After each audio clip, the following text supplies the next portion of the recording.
Hello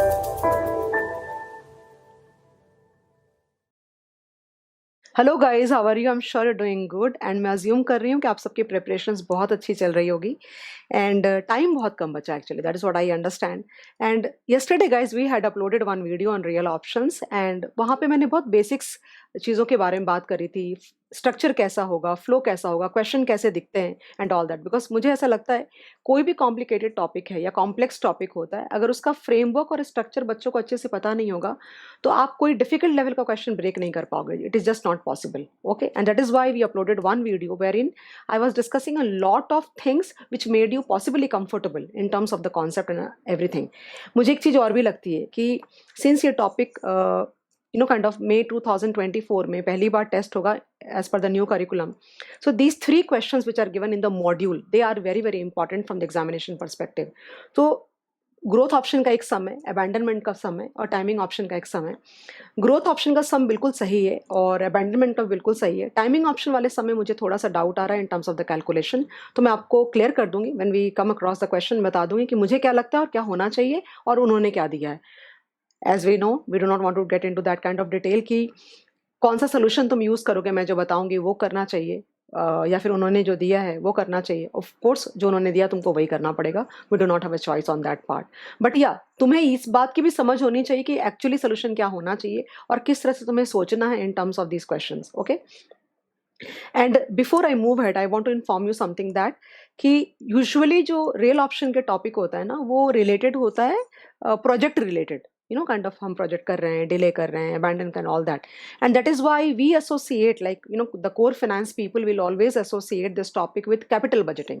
okay, that means to say कि the behaviour real option का मतलब क्या हुआ, that some projects like look like उनका जो बिहेवियर होता है वो ऑप्शंस के जैसे होता है जो कि डेरिवेटिव में हम पढ़ते हैं। मेरे कहने का वो मतलब है, तो उन्होंने आईसीआई ने ये जो 3 क्वेश्चन है ये डेरिवेटिव के चैप्टर में दिया है।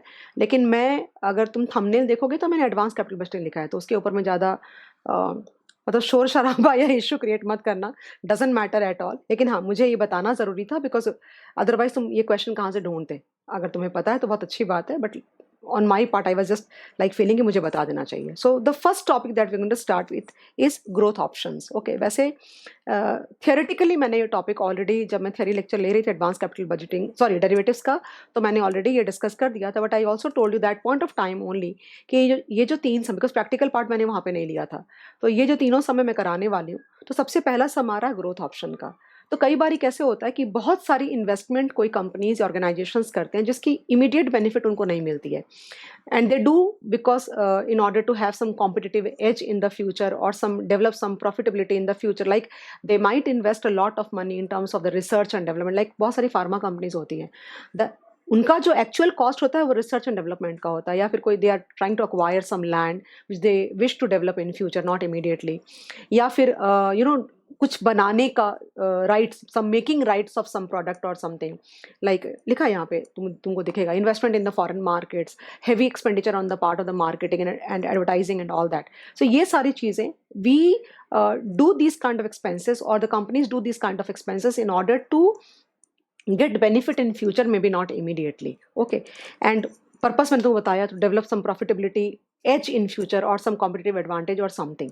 तो ये भी कई बार होता है कि सपोज करो ये जो क्वेश्चन तुम्हारे सामने आ रहा है ग्रोथ ऑप्शन के नीचे जो उन्होंने दे रखा है, तो इसकी वैल्यूएशन करने के लिए, रियल ऑप्शन की वैल्यूएशन करने के लिए वी यूज बाइनोमियल मॉडल और Black Scholes model. Basically risk neutral model is not a different model. Binomial model के अंदर ही 2 मॉडल होते हैं, एक का नाम होता है रिस्क न्यूट्रल मॉडल और दूसरे का नाम होता है पोर्टफोलियो रेप्लिकेटिंग अप्रोच। मैंने क्लास में बाइफरकेट करके उस तरह से कराया है आप लोगों को, इसलिए मुझे नहीं लगता किसी को डाउट उस पार्ट पे आना चाहिए। तो बेसिकली 2 मॉडल आने चाहिए यहाँ पे, Black Scholes model, binomial model. उन्होंने 3 लिखा, तुम्हें कोई फर्क नहीं पड़ना चाहिए ideally.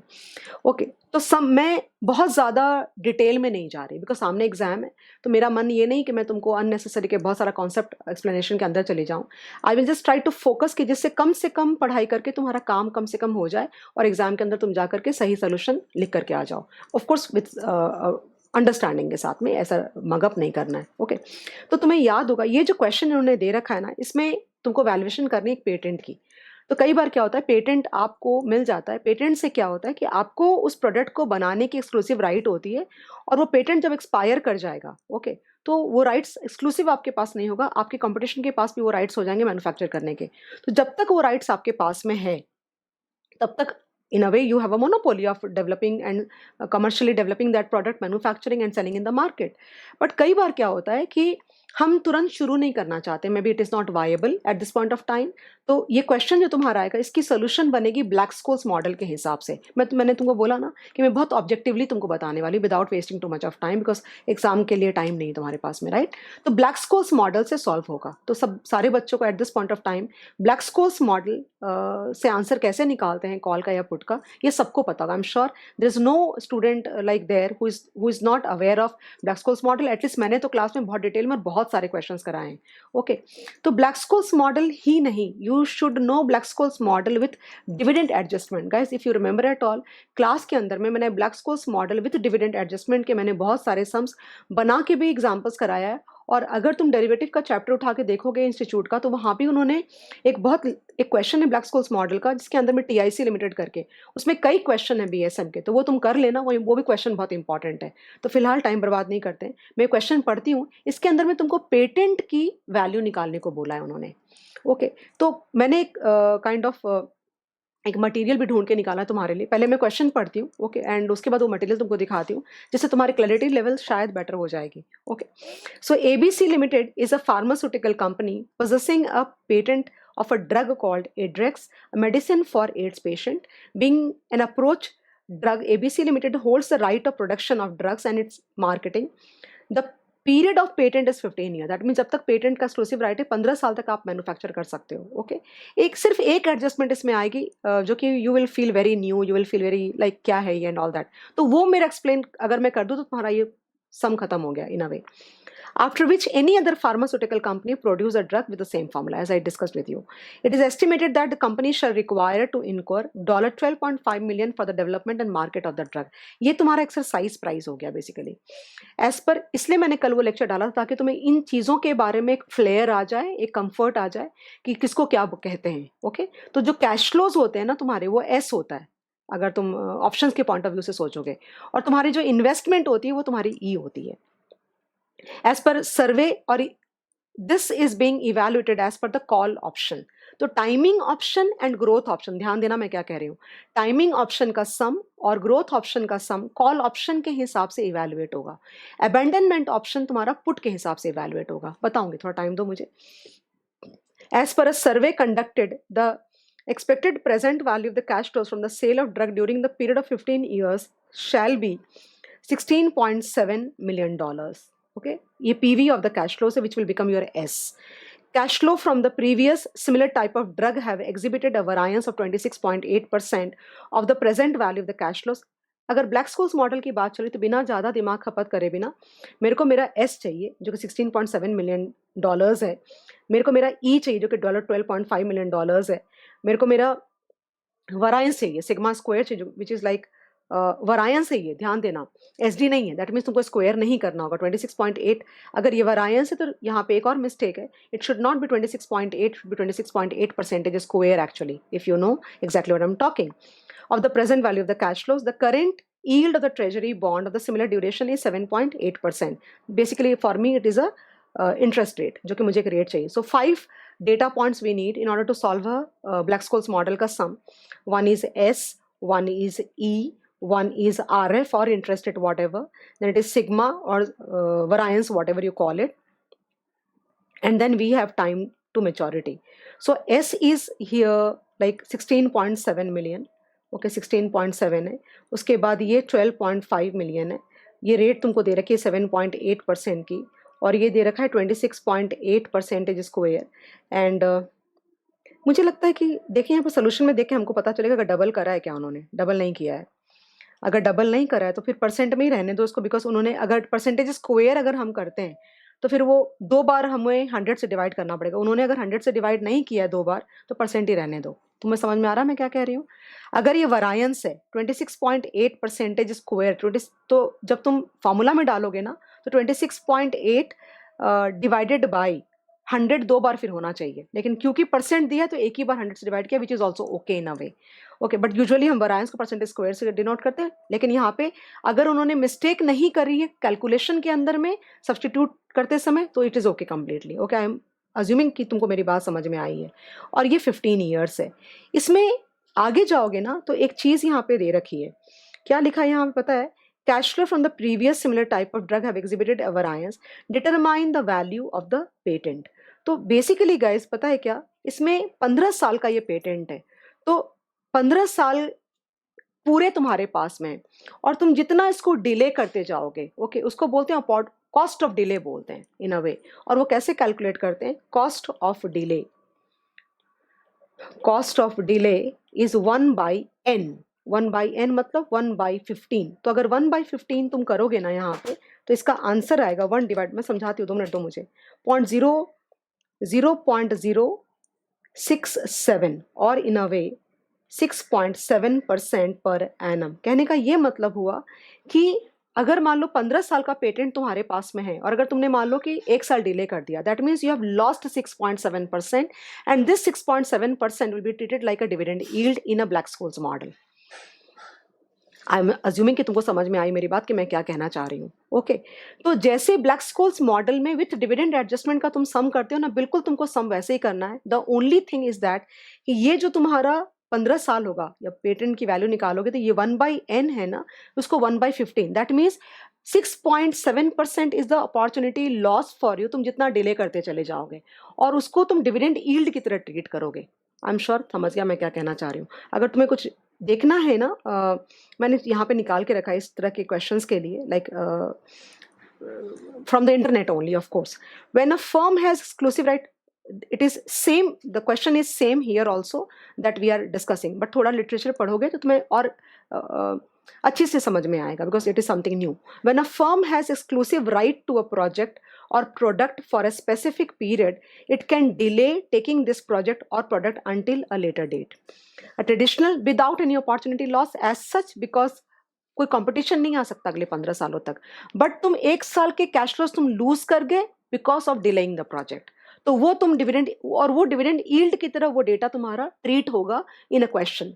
A traditional investment analysis just answers the question of whether the project is good one if taken today. मतलब traditionally जो होता है, thus the fact that project does not pass muster today because its NPV is negative or its IRR is less than its hurdle rate does not mean that the rights to this project are not valuable. That means अगर हम project आज नहीं करते हैं क्योंकि इसकी NPV positive नहीं है, IRR is not like greater than the cost of capital or something, but इसका ये मतलब नहीं होगा कि ये project के जो rights हैं तुम्हारे, patent is what? A right to do the project exclusive basis पे, उसके जो राइट्स हैं वो वैल्यूबल नहीं है, बिकॉज हो सकता है going future into the time line when more things are like clear and many more developments के बाद हो सकता है कि वो प्रोजेक्ट तुम्हारा वायबल हो जाए।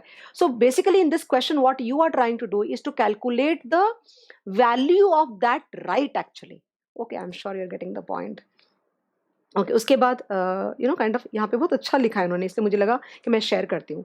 अ product patent provides a firm with the right to develop, okay, right to develop the product and market it.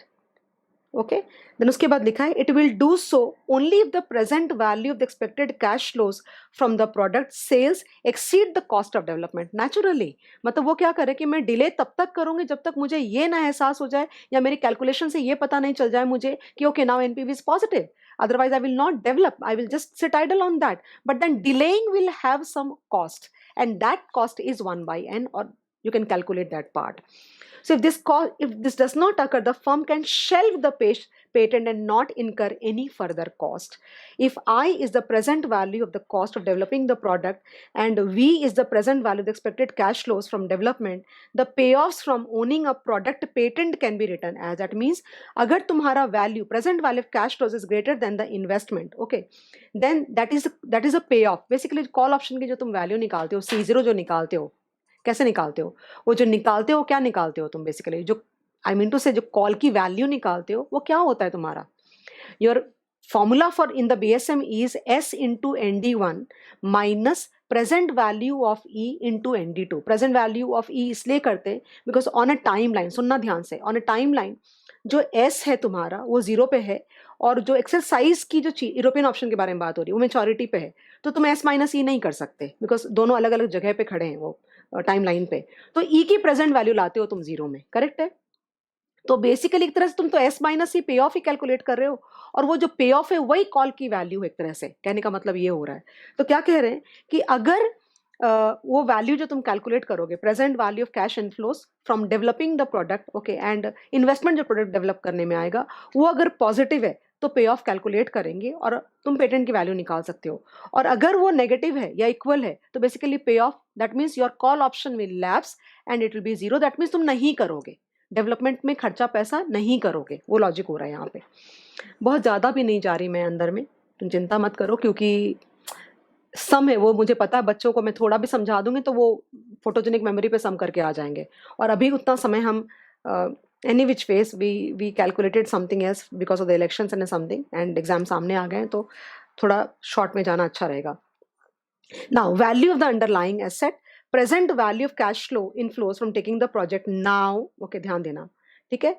Now variance in the value of the underlying asset, variance in the cash flows of similar asset or firms, variance in present value from capital budgeting simulation, exercise price, option is exercised when investment is made। अगर तुम investment कर रहे हो मतलब तुमने option को, call option को exercise किया। Cost of making investment on the project assumed to be constant in the present value, dollars. Expiration of the option is the life of the patent. Dividend yield, this is the most important, जिसकी वजह से मैं तुमको ये literature दिखा रही हूँ। Cost of delay, each year of delay translates into 1 year less of value creating cash flows and annual cost of delay is 1 by n। अब वहां पे तो ऐसे कुछ थियरी दे नहीं रखी उन्होंने, सीधा 1/n करके उन्होंने कॉस्ट ऑफ डिले कैलकुलेट किया है और उसको डिविडेंड यील्ड के तौर पे एडजस्टमेंट करी है। तो बच्चा कंफ्यूज कर जाता है कि भाई क्या करें। तो यहाँ पे जाकर के अगर तुम देखोगे तो उन्होंने सेम तरीके से गाइस कैलकुलेशन, सेम एग्जाम्पल भी सेम है। अश्वत्थ दामोदरन का मटेरियल मैंने ढूंढ के निकाला वहां से कहीं से तो मिल गया मुझे, एंड बिल्कुल सेम क्वेश्चन है, कोई भी फर्क नहीं है। यहाँ पे भी वही एक, it is about a drug जो डेवलपमेंट चल रही है, वहाँ 15 साल दिया तुम्हारे इसमें 17 ईयर्स दे रखा है। तो अपने यहाँ पे नहीं करते, अपने काम करते, अपने सीधे अपने मटेरियल में जाते, because that's how you are comfortable. और ब्लैक-स्कोल्स मॉडल के जो डेटा देना चाहिए, एल एन का डेटा दिया है और ई की वैल्यू भी दे रखी है। ओके, एक बात का हमेशा ध्यान रखना, जो आगे जाके मैं अभी यहाँ पे डिस्कस करा देती हूँ तुम्हें, मैं ब्लैक-स्कोल का फॉर्मूला नहीं सिखा रही हूँ ऑफकोर्स तुमको। तो अगर तुमको याद होगा तो डेरिवेटिव में एक अजम्पशन होता है। डेरिवेटिव में अजम्पशन ये होता है कि जब आप, derivative can be a forward of future an option, if you remember futures वाले पार्ट बच्चों को सबसे ज्यादा आसान होता है समझने में। डिविडेंड यील्ड को तुम क्या करते हो, जब तुम फ्यूचर्स की प्राइस कैलकुलेट करते हो तो तुम कैसे डिविडेंड की ट्रीटमेंट क्या करते हो, S plus I minus D Y. क्यों? Because we assume that, because dividend का एडजस्टमेंट के बारे में बात कर रही हूँ, बिकॉज वी अज्यूम दैट कि अगर आप स्टॉक खरीदते तो आपको डिविडेंड मिलता, ओके लेकिन अगर आप उस स्टॉक के ऑप्शन खरीद रहे हो, डेरिवेटिव खरीद रहे हो, तो आपको वो, you are not treated as an owner of the company, and in that scenario dividend वाला पार्ट उसमें से हम एलिमिनेट करते हैं, करेक्ट है। Similarly in the option value, Black Scholes model also, तुम्हारी जो स्पॉट की वैल्यू होगी, जिस भी चीज को तुम स्पॉट बुला रहे हो, यहाँ पे स्पॉट हम किसको बुला रहे हैं, यहाँ पे स्पॉट बुला रहे हैं हम present value of the cash flows from the project, okay. तो उसमें से तुम वो जो कॉस्ट ऑफ डिले वाला पार्ट है तुम उसको रिमूव करोगे। क्लास में मैंने कई तरह के एग्जांपल्स दिए थे, for example S plus I minus D Y, इसमें अगर तुम्हारा जो रेट अगर एनुअल कंपाउंडेड होता है तो माइनस कर सकते हो। I am sure you are getting the mathematical part of it. मगर ब्लैक-स्कोल्स मॉडल में सब कुछ कंटिन्यूअस कंपाउंडिंग के हिसाब से होता है, तो तुम किसी चीज को माइनस करो या तुम डिस्काउंट करो, उससे क्या फर्क पड़ता है तुमको। कहने का ये मतलब वो डिविडेंड यील्ड वाला कंपोनेंट तुमको एलिमिनेट करना है, और यहाँ पे डिविडेंड यील्ड वाला जो कंपोनेंट है वो nothing but 1 by that is a cost of delay for 15 years तुमको उसमें से एलिमिनेट करना पड़ेगा, ओके। जहां जहां भी एस यूज करते हैं थोड़ा सा डिफरेंस है, बताती हूँ क्या डिफरेंस है। For example if you see here, यहाँ पे अगर देखोगे ना, ये सारा डेटा में मुझे कोई भी डाउट नहीं है थोड़ा सा भी, और D1 कैलकुलेट किया है। The only thing which I thought was, if you see here, यहाँ पे R minus B, it is not wrong but it is not wrong at all. तो R माइनस डी वाई यहाँ पे किया करा है इन लोगों ने। एक और तरीका होता था कि ये जो 16.7 लिया है ना, उसको इसी तरीके से, यानी कि वो जो S की वैल्यू है उसमें से वो जो डिविडेंड यील्ड है, दैट मीन्स 1/0 इंटू 15 करके डिस्काउंटिंग करके हम एस में से निकाल देते पहले ही, यानी कि एक्स डिविडेंड प्राइस हम निकाल, एक्स डिविडेंड एस हम कैलकुलेट कर लेते, फिर जहां जहां मुझे एस की जरूरत होती मैं उस एस को यूज करती, बट यहाँ पे इन्होंने क्या किया है, यहाँ पे 16.7 लिया है, दिस इज नॉट, ऐसे भी करते हैं, ओके। और आर में से डिवाइड माइनस करके ये कैलकुलेशन करी है। आई am sure everybody is like aware of this formula, there is nobody who doesn't know this formula if you know Black-Scholes model। Calculation करिए और उसके बाद D1 की कैलकुलेशन और D2 की कैलकुलेशन और ND1 ND2 की कैलकुलेशन करके निकाला इन्होंने। यहाँ पे ये मत पूछना कैसे निकाला, और अगर Black-Scholes मॉडल पे डाउट है तो बोलो, फिर उसके ऊपर क्वेश्चंस यूट्यूब पे अपलोड करूंगी। और यहाँ पे 16.7 जो S की वैल्यू थी, ओके, तो they if you see there is a minus here, so ये डिस्काउंटिंग करी, तो ये भी कर सकते थे तुम कि इसकी वैल्यू कितनी आ रही है, 0.3677 आ रहा है, राइट। रुक जाओ, 0.667 इंटू 15 में करती हूँ तो आता है 1.005। So basically it is like, it means 1/e⁻⁴ 1.0005 ऐसा करेंगे तो वैल्यू आएगी 0.3677, ओके। तो 16.7 into 0.3677 is nothing but x dividend value of s। x dividend value of s इसकी मीनिंग होती है और कुछ भी नहीं होता, और e का तो वैसे प्रेजेंट वैल्यू हम निकालते ही हैं। I am sure guys you are getting the point. तो मैं जैसे कराती हूँ ना क्लास में, तो उसमें क्या करती थी कि but go with their method only, why to like change, but समझ में आना चाहिए क्या चल रहा है। तो basically you are making it x dividend s, okay, यहाँ पे, एंड उसके बाद वैल्यू निकाली, this is the value of the patent, this is what they have done. So please लिख के प्रैक्टिस कर लो, ज्यादा अच्छा रहेगा। ये क्वेश्चन में कोई भी चेंज नहीं आता कभी भी, it is like standard, it goes standard only, okay. अब दूसरा आ रहा है अबैंडनमेंट ऑप्शन। अबैंडनमेंट ऑप्शन के अंदर में क्या होता है कि पुट ऑप्शन की तरह इवेल्युएट करते हैं हम, जैसे पुट ऑप्शन। सो उसमें काइंड ऑफ जो ग्रोथ ऑप्शन और टाइमिंग ऑप्शन के सम्स होते हैं ना, उसके अंदर में क्या चीज हम एम्फसाइज करते हैं कि भाई हम डिले कर सकते हैं, ओके। और जब लगेगा क्लैरिटी बेटर हो रही है, हमने आज कैलकुलेट करके देखा एनपीवी, आज एनपीवी पॉजिटिव नहीं आ रही है, अब हम वेट करके देखते हैं कि आगे जाके कुछ चीज़ें क्लैरिटी आएगी। तो क्लैरिटी जब आ जाएगी और उसके बाद हम डिसाइड करेंगे हमें इन्वेस्टमेंट करना है कि नहीं करना है, क्योंकि if things are going as per in my favour तो मैं प्रोजेक्ट डालूंगी, वरना प्रोजेक्ट में डालूंगी नहीं। That means call option will lapse, call option will be exercised if it is favorable for me, and call option will lapse, that means payoff will be zero. I'm sure guys you should see yesterday's lecture, the upload of real option part 1 on YouTube, in order to understand what exactly I'm saying at this point of time। मैं और detail में अभी नहीं, इसलिए मैंने 2 part में real option किया है, बिकॉज अदरवाइज ये 2-3 घंटे का लेक्चर बनता था। अब अबैंडनमेंट ऑप्शन में क्या होता है कि तुमको ये चॉइस नहीं कि तुम डिले कर सकते हो, तुम्हारे पास ये चॉइस नहीं है, तुमको लेना तो आज ही पड़ेगा, प्रोजेक्ट को तुमको आज लेना पड़ेगा, और हो सकता है कि उसकी एनपीवी नेगेटिव आ रही है। लेकिन अगर मैं तुमको चॉइस ये देती हूँ कि भाई ले तो लो तुम आज, आगे जाने के बाद अगर चीज़ें फेवरेबल नहीं होती है तो you can abandon the option for a value. और वो जो अबैंडनमेंट की, समझो कि प्रोजेक्ट 1-2 लाइक 3-4 ईयर्स का है, और यहाँ पे क्लैरिटी आ जाएगी, मगर लेना यहाँ पे ही पड़ेगा। और यहाँ पे अगर मैं ले रही हूँ तो मुझे नेगेटिव एनपीवी आ रही है, मुझे मेरा लेने का मन नहीं कर रहा है, तो मैं बोली ले लो। अगर फर्स्ट ईयर के एंड पे जब क्लैरिटी आएगी तो क्या होगा कि यहाँ पे खड़े होकर के 1 ईयर के एंड पे खड़े होकर हम क्या करेंगे कि हम ये 3 साल के कैश फ्लोज की पीवी निकालेंगे, और अबैंडनमेंट की जो वैल्यू की उसके साथ में वो 3 साल के कैश फ्लोज की पीवी की कंपैरिजन करेंगे। अगर वो समझो कि वो जो present value of the remaining 3 years अगर ज्यादा है in comparison to the abandonment value, तो मैं क्या बोलूंगी, बिजनेस को आगे लेकर के जाऊं कि मुझे बेच के निकल जाना चाहिए, चलाना चाहिए ना अगले 3 साल। So that's how it works, okay. So that abandonment का जो अमाउंट मुझे मिलेगा, अगर मैं 1 साल के एंड पे अगर रहने देती हूँ, छोड़ देती हूँ अगर प्रोजेक्ट को, तो वो ई ट्रीट होता है, और वो जो पीवी ऑफ कैश फ्लोज है तुम्हारा, वो उसको हम एस ट्रीट करते हैं, okay. So if S is greater than E, तो पुट ऑप्शन में क्या करते हो, if S is greater than E then put option lapses, यानी कि if the put option is exercised when the market goes down. So if S is less than E, बहुत logical है, अगर आगे 3 साल चलाने से जो मुझे आज कमाई होगी प्रेजेंट वैल्यू टर्म्स में, इन कंपैरिजन टू जो मुझे मिलने वाला है बेच के या छोड़ के प्रोजेक्ट वो मिलेगा, वो ज्यादा है, तो मैं छोड़ के आगे निकल जाऊंगी ना, that way. So put option will be exercised, तो वो जो पे ऑफ होगा उस तरह से कैलकुलेशन चलती है। फिर से बोल रही हूँ, ये चीजें अगर तुम्हें नहीं समझ, ये पार्ट 1 देखो जा करके।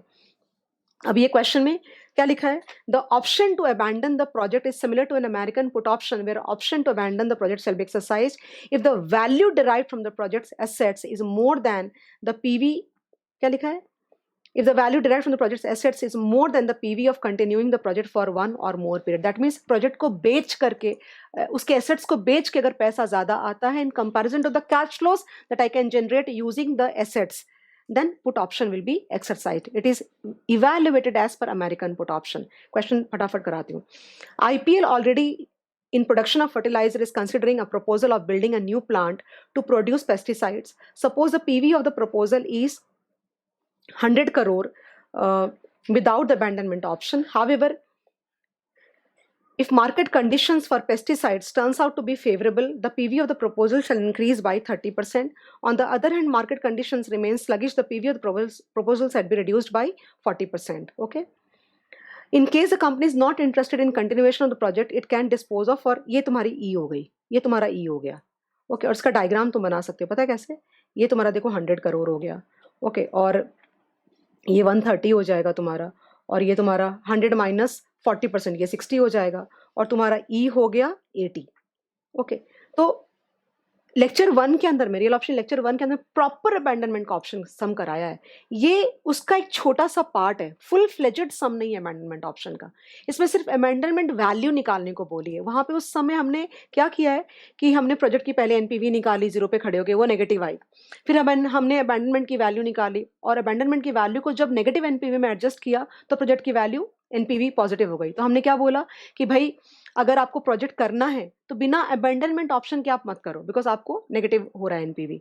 लेकिन अगर आपके पास में अबैंडनमेंट ऑप्शन अवेलेबल है तो आपको प्रोजेक्ट जरूर करना चाहिए, बिकॉज उस वैल्यू को कंबाइन करने से आपको एनपीवी पॉजिटिव हो जा रही है, लाइक दैट. बट यहाँ पे सिर्फ अबैंडनमेंट वैल्यू निकालने को बोलिए, एक बात. दूसरा, उन्होंने प्रोबेबिलिटी की वैल्यूज नहीं दे रखी है. That means P and 1 minus P हमें कैलकुलेट करना पड़ेगा, which should not be a very difficult task for you. And rate दे रखी है 8% की. I am sure you know how to calculate P is equal to R minus D and U minus D. Look at this. So basically here, यहाँ पे if at the end of the 1 year, अगर तुम्हारे पास में cash flows 130 है तो क्या करोगे? तुम 80 लोगे कि 130 लोगे? तुम 130 लोगे. तो your 130 and 60 is your S. ये तुम्हारे S है और वो तुम्हारा E है. तो in this case the payoff of the P put option, payoff in this case will be PU will be 0. and PD will be equal to what? 80 minus 60, 20. Correct. और तुमको प्रोबेबिलिटी निकालनी पड़ेगी यहाँ पे. ऑफ कोर्स निकाल सकते हैं, because कोई प्रॉब्लम नहीं होनी चाहिए. सो P विल बी कितना है तुम्हारा, रेट कितना दे रखा है, दिखाओ मुझे कहाँ पे. 1.08. सो 1 साल का है ना, इसलिए पूरी रेट ली है. Minus 60 divide by 100 is 0.6 of course, divided by 1.30 minus 0.6 करती है तो प्रोबेबिलिटी कितनी आती है. सो 1.08 minus 0.6, okay, 0.48 by 1.3 minus 0.6 will give me 0.7. So let us see how much do we get. 0.48 divided by 0.7 gives me 0.686. 0.686 आ रहा है. 0.686. Let me see whether it is same or not. Yeah, देखो दोनों ने अलग तरीके से निकाला है. This is not something our students know because I have taught in this manner. You can do risk neutral method में जो probability निकालते हैं वो फॉर्मूला है. And 1 minus p है. तुम क्या करोगे, अबैंडनमेंट की वैल्यू कैसे निकालोगे? तो 0 इंटू 0.686 करोगे. Okay, and plus 20 into 1 minus P, -1 अगर मैं करती हूँ तो आता है 0.314 एंड डिवाइडेड बाई, क्योंकि 1 साल का था, I can do 1.08. So basically we do not need to calculate the first term. तो 20 इंटू 0.314 डिवाइडेड बाई 1.08 अगर मैं करती हूँ तो आंसर आता है 5.81 करोड़. मेरे को 5.81 करोड़ आया. That is your answer of the. अब अगर ये फुल फ्लेजेड सम होता ना, जहाँ पे हम 0 पे एनपीवी निकालते, वो नेगेटिव आता, फिर उसमें हम 5.81 ऐड करते तो एनपीवी पॉजिटिव हो जाता, तो हम कहते भाई प्रोजेक्ट तो तुम करो, लेकिन अमेंडमेंट ऑप्शन अगर तुमको मिले तो करो, वरना मत करो. और अगर ये ऐड करने के बाद भी नेगेटिव आता तो हम क्या बोलते, प्रोजेक्ट करो ही मत तुम. So that is how they have done. You can like just like try to see, copy करो, क्लिक करो, फिर मुझे बोलते हो शीट शेयर करो, शीट शेयर करो. थोड़ा सा तो होता है, तुम खुद से उतना बहुत बहुत तुम ना ऐसे, हम ना हिंदी में घरों में बच्चों को बोलते हैं कैसे पता, पसर जाते हैं. पसर जाते हैं, समझते हो ऐसा. मैं मारवाड़ी हूँ, तो ऐसे पसर मतलब एकदम लेट जाना बिल्कुल, यू नो, कि ये भी दे दो, वो भी दे दो, यहाँ पे लाके दे दो, वहाँ भी. तो ऐसे पसरो मत, थोड़ा खुद से करो. आप शीट भी दे दो, आप ये भी कर दो, वो भी. मुझे थोड़ी ना एग्जाम लिखना, एग्जाम तुम्हें लिखना है. थोड़ी हाथ पाँव को खुद को एजाइल बनाओ, थोड़ी मेहनत करो.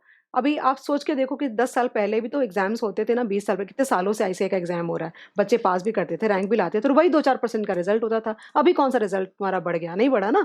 अगर इतना सारा कंफर्ट तुम्हें अवेलेबल है, यूट्यूब है, इतने सारे टीचर्स हैं, अब तो बच्चों को फर्क भी नहीं पड़ता, ये टॉपिक इससे पढ़ लो, वो टॉपिक उससे पढ़ लो, वो टॉपिक उससे पढ़ लो। ओके, तो ऐसा थोड़ा सा अपने आप में भी तो रखो। एग्जाम तुम खुद जाके दोगे, खुद से नहीं पढ़ोगे तो कैसे आगे बढ़ोगे तुम?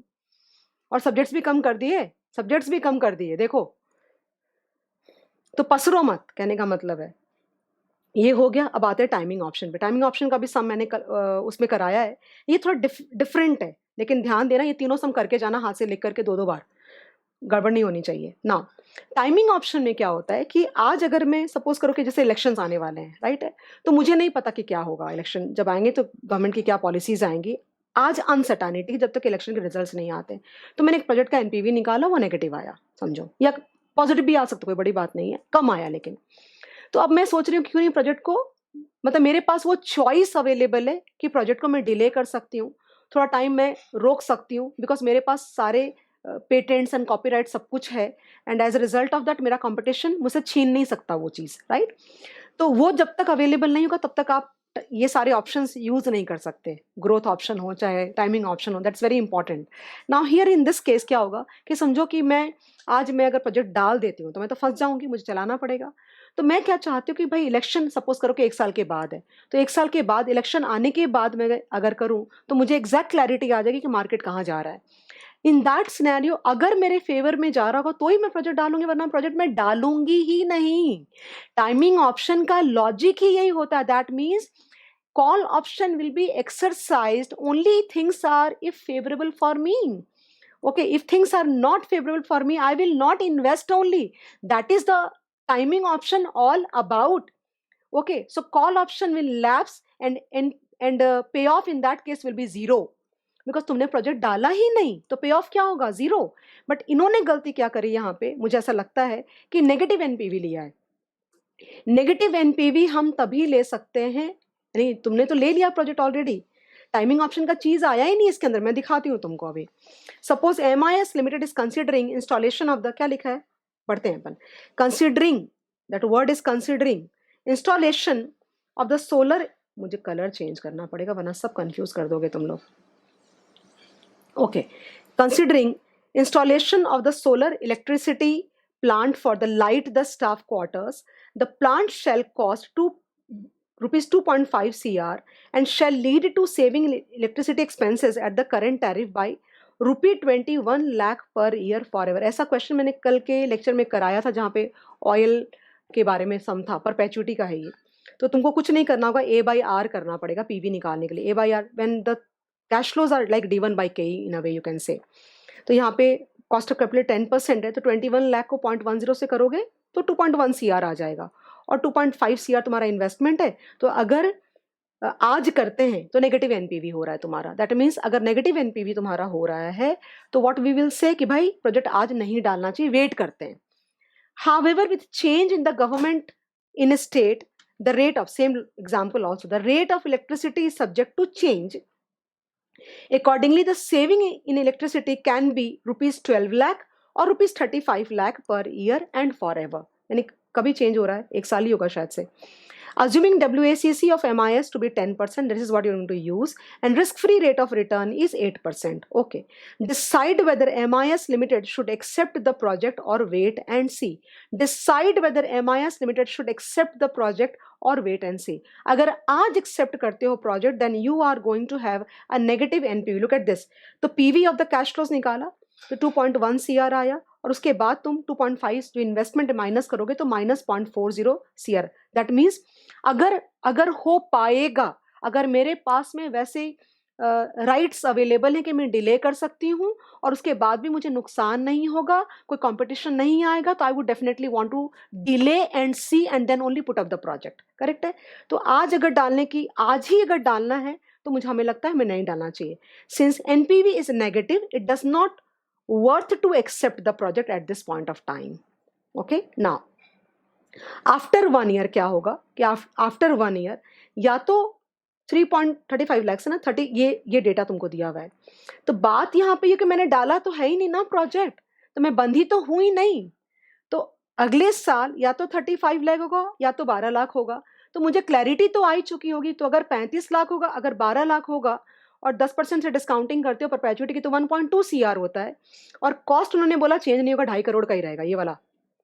ये चेंज नहीं हो रहा। तो मेरे कहने का ये मतलब है कि 12 लाख डिवाइड बाय 0.10 एक साल के बाद मैं करती हूँ तो वो आता है 1.2 CR PV of cash flows. Okay, after 1 year में भी, जिंदगी आफ्टर एक साल के बाद जिंदगी भर के लिए।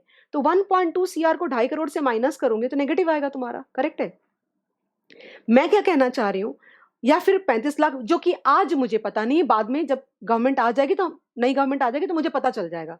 तो मुझे एक बात बताओ कि अगर 35 लाख अगर होगा तो ही मैं डालूंगी ना, वरना मैं प्रोजेक्ट ही नहीं डालूंगी। और अगर मैं प्रोजेक्ट ही नहीं डालूंगी तो नेगेटिव एनपीवी का सवाल कहां से आया? That means our call option will lapse in that case. Okay, call option will be only exercised if the cash flows are 35 lakh per annum till perpetuity. So in that case, real option में क्या होता है कि अगर call option lapse कर गया तो पे ऑफ 0 हो जाती है।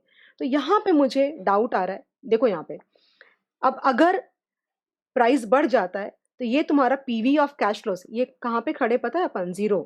ये मे बी एक साल के बाद है और ये परपेचुटी। तो इन दिस केस ये जो वैल्यू है ना, ये यहाँ पे है, ये यहाँ पे है, ध्यान देना। The position of the NPV 1 crore, बिल्कुल सही है। इस कैलकुलेशन मुझे बिल्कुल भी डाउट नहीं है। ये रहने दो। उसके बाद आगे जाते हैं हम लोग। If the price of the electricity decreases then the value of the savings will be 1.2 CR. The position of the NPV will be like, अगर ये 1.2 सीआर होता है ना तो मेरा कॉल ऑप्शन हम कैसे लिखते हैं? The call option will lapse and the payoff will be equal to 0। So actually वहां पे जो बनना चाहिए हिसाब, वो कैसे बनना चाहिए पता है? वो बनना चाहिए कि probability into 1 CR, okay, plus 1 minus P into 0 the whole divided by 1.08। Okay, और फिर इसकी हम लोग वैल्यू निकालेंगे। और मेरे हिसाब से क्या होना चाहिए कि प्रोबेबिलिटी कैसे निकलनी चाहिए, क्योंकि देखो क्यों ये बात बोल रही हूँ कि क्यों 0 होना चाहिए रियल ऑप्शंस के सम में, क्यों ऐसे हम सॉल्व करते हैं कि मैं वेट कर रही हूँ, मैंने प्रोजेक्ट अब तक डाला नहीं है। ओके, अगर मैं आज डालती हूँ तो मेरे को नेगेटिव एनपीवी आ रही है, तो मैं वेट करके देखना चाहती हूँ कि cash flow will be 35 lakh like जिंदगी भर कि 12 लाख जिंदगी भर। तो ओबियस सी बात है कि जब मैं वेट कर रही हूँ एक साल के लिए और मेरा कैश फ्लो अगर 35 लाख जिंदगी भर होता रहेगा तो मैं प्रोजेक्ट डालूंगी। अगर 12 लाख का मुझे सिचुएशन दिखता है तो प्रोजेक्ट मैं डालूंगी ही नहीं ना। और अगर मैं प्रोजेक्ट नहीं डालती हूँ तो मेरा पे ऑफ नेचुरली 0 ही आना चाहिए। तो मेरे हिसाब से जो कैलकुलेशन हुई है प्रोबेबिलिटी की, उसका भी मेथड डिफरेंट होना चाहिए मेरे हिसाब से, ऐसा मुझे लगता है। ओके, बट इन्होंने काफ़ी डिफरेंटली किया है। ओके, मैं ये दिखा देती हूँ कि मैं क्या कहना चाह रही हूँ। सो प्रोबेबिलिटी की जो कैलकुलेशंस इन्होंने करी है, उन्होंने क्या किया है कि इन्होंने यहाँ पे 2.5 सीआर लिया है। 2.5 सीआर तुम्हारा इन्वेस्टमेंट है। ये तुम्हारा इन्वेस्टमेंट है। और they are saying that 2.5 CR will become 3.5 CR. Okay, और it will become kind of, देखो ये भी, हाँ, और इट विल बिकम 1.2 सीआर। ये बोल रहे हैं ना ये लोग कि 2.5 करोड़ अगर हम इन्वेस्ट करते हैं तो ये या तो 3.5 करोड़ बन जाएगा या फिर वो बन जाएगा 1.2 सीआर। यही बोल रहे हैं ये लोग। मैं तुमको क्या कहना चाहती हूँ कि यहाँ पे अगर ये अबैंडनमेंट वाला सम तुम देखोगे तो यहाँ पे कैसे बोला था इन्होंने कि भाई आज का पीवी ऑफ कैश फ्लोज 100 है, ये वाला, it will either increase by 30% to become 130 और it will decrease by 40% to become 60। That means जो बाइनोमियल मॉडल में हम लोग सम्स करते हो कैसे करते हैं? S0 and US and DS। So here your S will be present value of the cash flows as of today. After 1 year, present value of cash flows if it is like अगर upside मिलता है, like for example यहाँ पे 3.5 CR होगा divide करके, और अगर downside मिलता है तो तुम्हारा जो भी तुम्हारा कैश फ्लो कितना है वो, हाँ 12 लाख है तो 1.2 सीआर मिलेगा, इस तरह से। तो मेरे हिसाब से 2.5 सीआर की जगह पे यहाँ पे कैसे कैलकुलेशन आनी चाहिए? ये आना चाहिए 2.10 सीआर। 21 लाख को डिवाइड किया 0.10 से, 2.10 सीआर बेसिकली। ओके, एंड ये एस हो गया तुम्हारा। और अगर एक साल के बाद cash flow 35 lakh per annum perpetually होती है तो वो हो जाएगा 3.5 सीआर का पीवी है बेसिकली। ओके, एंड ये भी पीवी है। और ये हो जाएगा तुम्हारा 1.2 सीआर अगर कैश फ्लोज होते हैं 12 लाख पर एनम जिंदगी भर के लिए। तो इसकी प्रोबेबिलिटी हम लोग कैसे कैलकुलेट करेंगे कि हमें क्या करना चाहिए? वही basically probability of going up will be R minus D by U minus D। तो मेरे हिसाब से आर क्या होना चाहिए, आर तुम्हारा हो जाएगा 1.08, नेचुरली वो दिया हुआ है तुमको सम में। डी हो जाएगा 1.2 divided by 2.1, that gives me 0.5714, and the whole divided by 3.5 divided by 2.1, that gives me 1.67 minus 0.5714. इसको अगर मैं सॉल्व करती हूँ 1.08 minus 0.5714, okay, that gives me 0.5086 divided by 1.67 minus 0.5714, that gives me 1.0986. And if I solve it, 0.5086 divided by 1.0986, that means probability की value आती है 0.46, और naturally अगर तुम 1 माइनस 0.46 करोगे तो आ जाएगा 0.54। ये पी की वैल्यू हो गई, और 1 माइनस पी हो जाएगा तुम्हारा 0.54। तो ये तो एक तरीका हो गया प्रोबेबिलिटीज निकालने का। और उसके बाद हम क्या करेंगे, ये जो वैल्यू मैंने लिखी है ना यहाँ पे, ये वाली चीज़ ध्यान आ रहा है, ये जो चीज़ लिखी है मैंने यहाँ पे, इसमें 1 CR into 0.46 plus 0.54 into 0 divided by 1.08 मैं करूँगी, तो मेरे को आ जाएगा present value of the pay of. और टाइमिंग ऑप्शन के सम्स जो मैंने लेक्चर अपलोड करा है कल, उसमें तुमने नोटिस किया होगा कि वो जो वैल्यू ऑफ द ऑप्शन आता है तुम्हारा, उस वैल्यू ऑफ द ऑप्शन को जीरो पे कैलकुलेटेड नेगेटिव एनपीवी में तुम ऐड करोगे तो क्या होगा, तुम्हारी एनपीवी पॉजिटिव हो जाएगी। ओके, तो इस तरह से सम्स तुम्हारे चलते हैं टाइमिंग ऑप्शन के। तो मेरे लिए ये बहुत बड़ा सवाल है कि एक तो प्रोबेबिलिटी में हमेशा ये कॉल ऑप्शन अगर तुम निकालते हो तो पे ऑफ तुमको यहाँ पे जीरो होना चाहिए ना। Are you getting the point? देखो यहाँ पे तो इन्होंने क्या किया है कि प्रोबेबिलिटी कैलकुलेट करने के लिए यहाँ पे 0.40 लिया। कैसे 0.40 लिया पता है तुम्हें? अगर तुम 3.5 को डिवाइड करते हो 2.5 के साथ में तो ये आता है 1.4। समझ आ रहा है मैं क्या कह रही हूँ?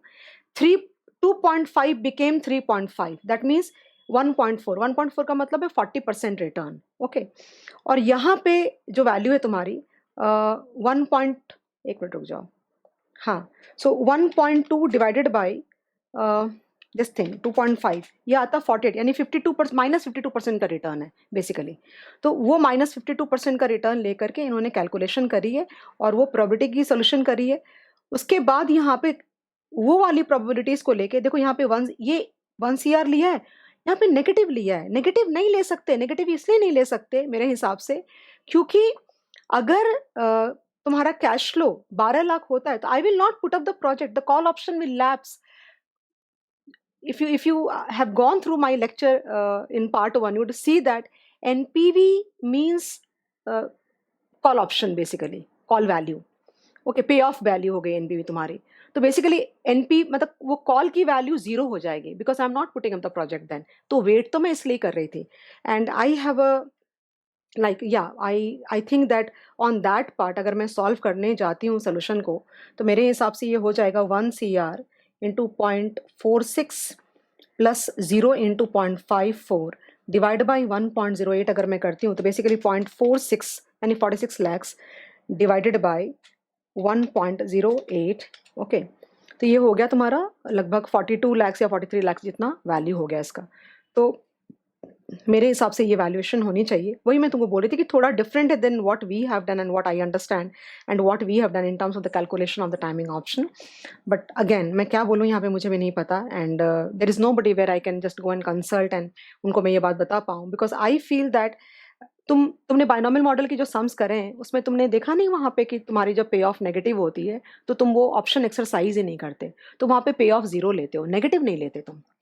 ओके, एक और बात, अगर मान लो कि यहाँ प्रोबेबिलिटी कैलकुलेट बिकॉज रिटर्न्स लिया उन्होंने, चलो मान लो कि मैं तुम्हारी बात मानती हूँ कि ये रिटर्न्स है ना, 40% रिटर्न है, माइनस 52% रिटर्न है, मैं यहाँ पे यूज करके प्रोबेबिलिटी कैलकुलेट कर भी लेती हूँ तो भी ये वाला पार्ट तो अपन नहीं ले सकते because I'm not putting up the project at all.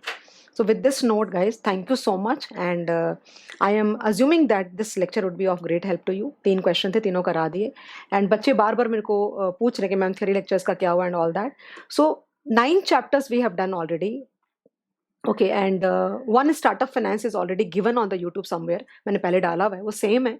एक दो टॉपिक खाली ऐड करें, वो तुम पढ़ लो थोड़ा सा।